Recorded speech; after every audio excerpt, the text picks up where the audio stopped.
The Storm Raven is a rather recent addition to the Space Marines armory. It's STC discovered in the 41st millennium, reportedly by the Blood Angels, or rather a tech priest in their service. It is a transport armed to the teeth with guns, proper in the Space Marine fashion. Hello everybody, my name is Spoons Rattling, and today we are covering the Storm Raven of the Space Marines.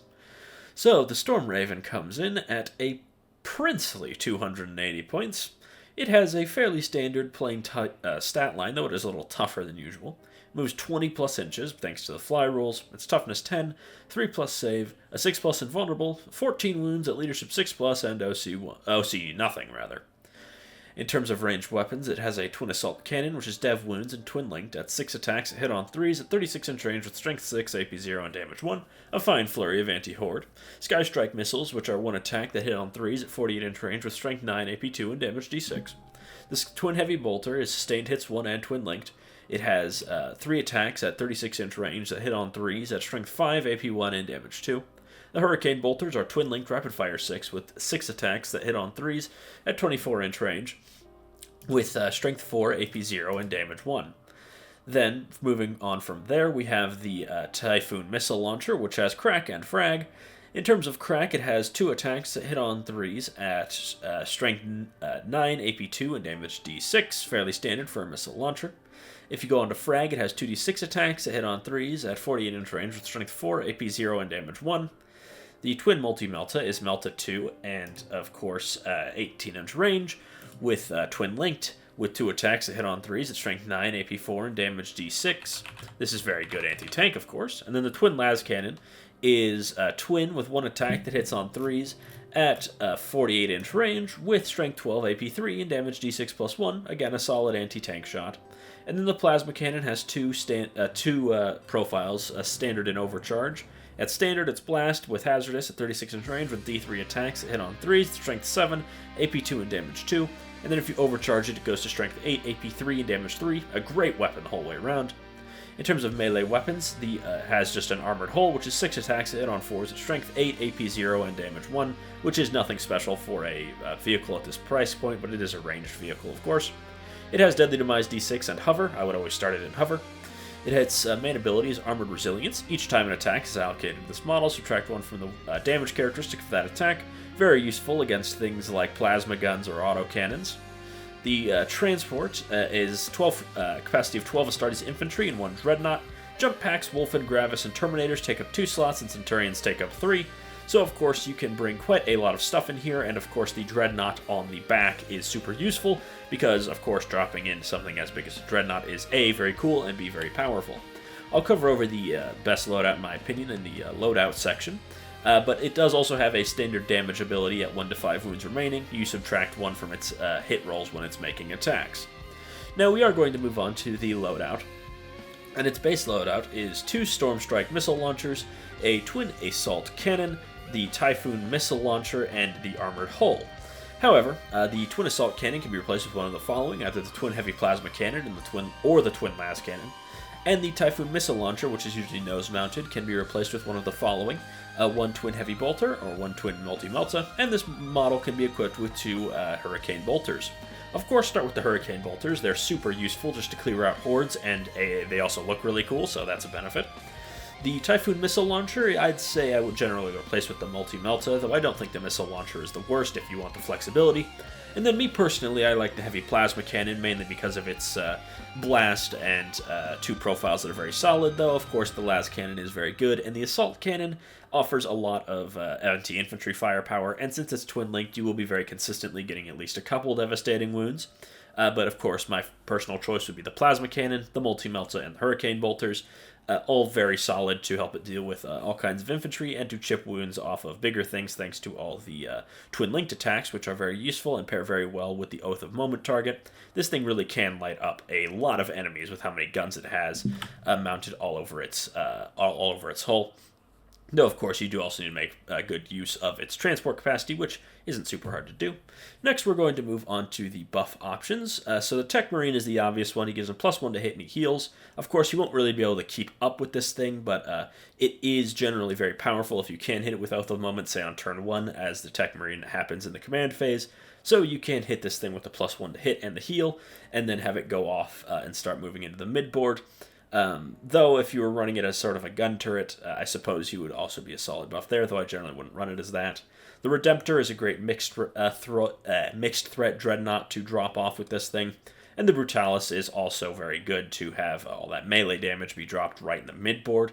The Dreadnought, sort of Venerable Dreadnought, is not great in general, though I would say this is one of the better ways to run it, just dropping it out of one of these things. Terminators and Assault Terminators, of course, love the extra speed, but they both offer their own advantages to jumping out. Terminators having their range and Assault Terminators having the more melee damage. Of course, they will just mainly appreciate being able to move up 20 inches turn 1 and then get out turn 2. Sword Brethren are a solid, big melee unit to run. To jump out, like all melee units appreciate that. Inner Circle Companions, Blade Guard, Deathwing Knights are my favorite unit to run in it just because it's pretty much the most dangerous unit you can fit in here. It perfectly fits 5 of them in a captain, and that is a lot of dangerous melee and high durability models to just be dropping out in the midboard after moving 20 inches on turn 1, which of course has a lot of synergies with things like Gladius Strike Force, and for example, Firestorm could also, if you wanted to run a ranged unit in here, I think that would also work just fine. But generally, I just put a Redemptor and a Deathwing unit of Deathwing Knights or Terminators with a captain attached in there, and just send it up the midboard to drop off and do a lot of destruction, as the Space Marines love to do. Next, we are going to move on to detachments, and I've decided to stop covering every detachment as I find myself repeating a lot often. I'm only covering the detachments where I think this thing actually gains anything. In every other detachment, it can do its job just fine of transporting things. I don't need to say that 15 times. Gladius, this does like Advance and Shoot, just to get up the board even faster. And of course, the things getting out love the Advance and Charge on turn 2. In terms of Iron Storm, it's a huge vehicle with lots of guns, so it does appreciate the buffs here. The Las Cannon especially loves the reroll 1 attack. Firestorm, it does like the Advance and Shoot, and getting Strength 5 on your Hurricane Bolters is really solid, just because, again, lots of shots with Twin Linked is very good. It could use Unforgiven Fury in the Unforgiven Task Force if you wanted to run that, though I wouldn't say the detachment's really worth running. And the Liberator Assault Group / Lost Brethren I wanted to give a special mention to, because by itself it doesn't really benefit, but you could transport something like Foot Death Company up the board with a Death Company Dreadnought, and that would be a lot of melee might, and if you were running both of those already, this would kill 2 birds with 1 stone, obviously, to transport both of them. And also, personally, I just think it's kind of a cool visual to have all these raving mad Space Marines jumping out of a plane. From there, we're going to move on to the competitors, of course, and there certainly are quite a bit of competitors. The Space Marines tend to have that sort of thing where every slot can be filled in different ways. Got mixed up. Crusade rules are next. Resilient Machine Spirit from the Space Marines is solid for a bit more toughness. In terms of weapon modification, extra attacks and strength are appreciated by all the main weapons, I'd say, except the Hurricane Bolters. They'd appreciate extra damage. In terms of Tyrannic War, Blessed Hull is great for the extra toughness. Auto Repair Nodes, super useful. That, of course, gives you healing and a 5+ invuln. Reinforced Superstructure makes it more resilient to things like plasma guns that aren't overcharging. And Elite Crew could be solid, though it does overlap with Oath of Moment. And then in Parian Nexus, Hardened Defenses is nice on a big vehicle like this. It's that 6+ Feel No Pain. The Twin Linked makes things like Tank Hunter a little bit redundant, but Reaper and Heavily Armored are both very solid for this guy, as obviously that gives you more defense by able to turn a failed save to 0, and Horde Clearing respectively, as you get to reroll 1s to hit with Reaper, which pairs very well with your Hurricane Bolters. If you want to send your bigger guns towards something like a tank, you could send your Hurricane Bolters into something like Cultists and really tear them up. Of course, though, there is still some slight overlap with Oath of Moment, but I don't think it's necessarily the end of the world. Now, we are going to move on to competitors. So, the first competitor that obviously comes to mind is the Land Raider, which the Storm Raven is effectively a flying Land Raider, but I'd say the Land Raider generally does the transport job better, as even though this thing moves 20 inches, it can't move on the second turn and then drop its units to charge, so the Land Raider catches up to it on turn 2 anyways. As I mentioned here, the assault ramp does make up the speed difference, though I will say the Dreadnought jumping out of this thing is very cool and does offer something extra that the normal Land Raider can't do, and the Repulsor is pretty much the same thing. And then I also want to cover, of course, some legends. The Storm Eagle gunship is a Heresy-era plane that basically does everything this does, but better. It is tougher for cheaper, has more transport space, up to 22 slots. It has, of course, it doesn't have the bubble gunner, but the Vengeance launchers are arguably better than the Hurricane bolters, and it still packs the nose weapon. And the two missiles are better, all for 25 points less. And I wanted to mention the Spartan as well, which is similar to the Storm Raven, though it's 40 points more expensive, but also significantly more tough, and its laser destroyers are even more destructive. So the Storm Eagle, I would say, is just head and shoulders better than this thing. If you're running a Crusade, maybe consider that. They are on the same base, so you could proxy one for the other. In terms of the best use, though, which is what we have to cover last, the Storm Raven, to me, is a very special plane. It's my favorite of the planes in 40k, and I just think the vibe is very cool. When I think of it's very similar to, like, the clone gunship from Star Wars.